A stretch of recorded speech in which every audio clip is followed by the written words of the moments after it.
I want to talk, briefly, man, about Charleston White, right? This dude has been on a rampage for the last few years in which nobody has come together. And I'm not talking about a single individual. I'm disgusted by these people that's supposed to be noble, that have these enormous platforms, that don't call this guy out, man. I'm talking about us as a collective.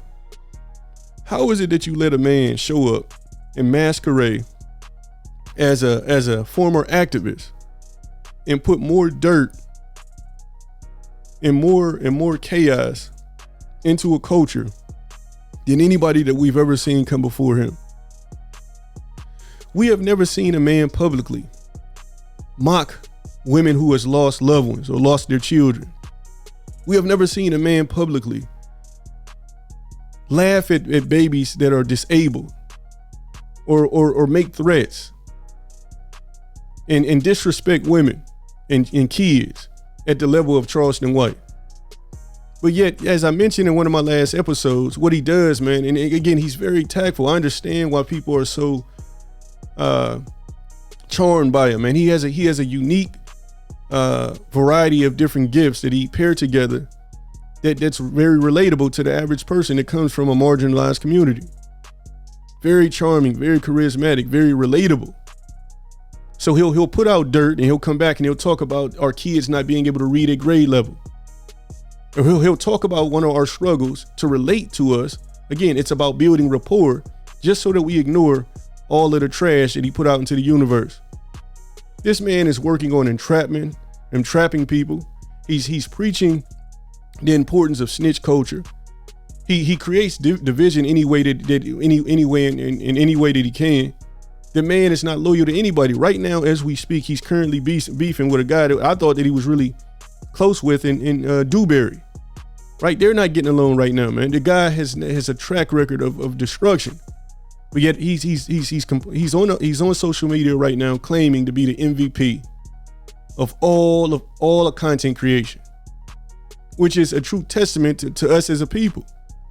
Anybody that invite this coward onto their show, man, should be called out. This dude is a coward, man. Dude he's infiltrating the culture, and he came disguised as a man that set out to do good.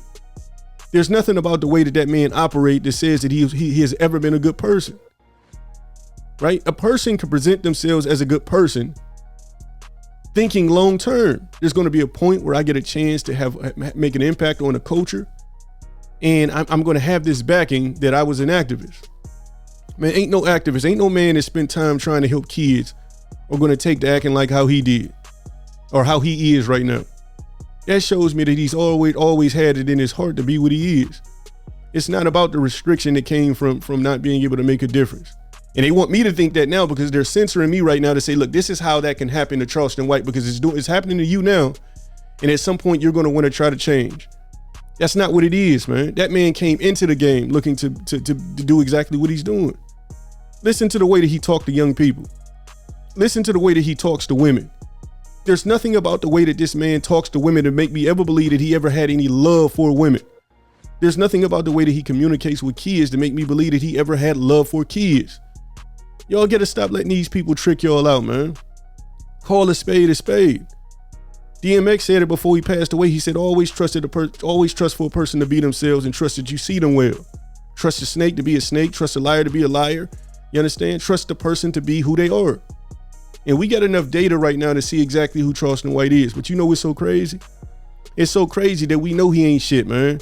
And yet you got all of these platforms lined up to invite him on. Y'all paying him $2,500, $5,000, $10,000. Y'all keeping that man's dream alive, man. And his desire is to destroy the entirety of a people, the entirety of a civilization. Because it doesn't just hurt so-called blacks in this country, it hurts everybody.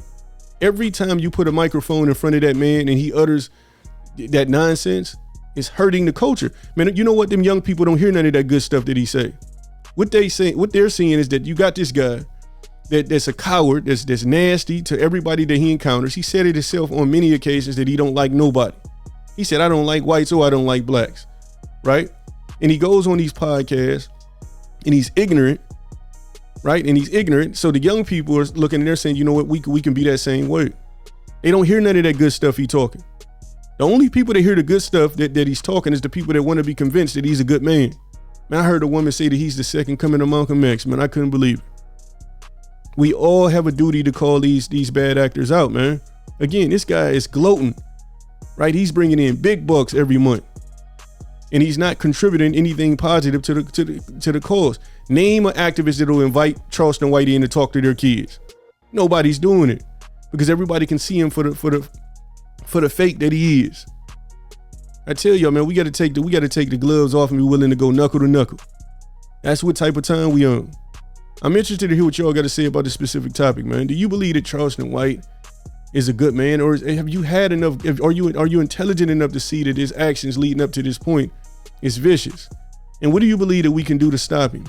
Right? How do we censor these type of cats, man, that are circulating faster than we can really even have a conversation? That dude's on a different podcast every day, man. Right? And again, he can say anything out his mouth, and you got these guys that'll still invite him on just because they want clicks. It's a dirty game that's being played right now. Right? I'm interested in what y'all got to say about this specific topic. I started full. I'm empty for now. I love y'all. I'll catch y'all next time.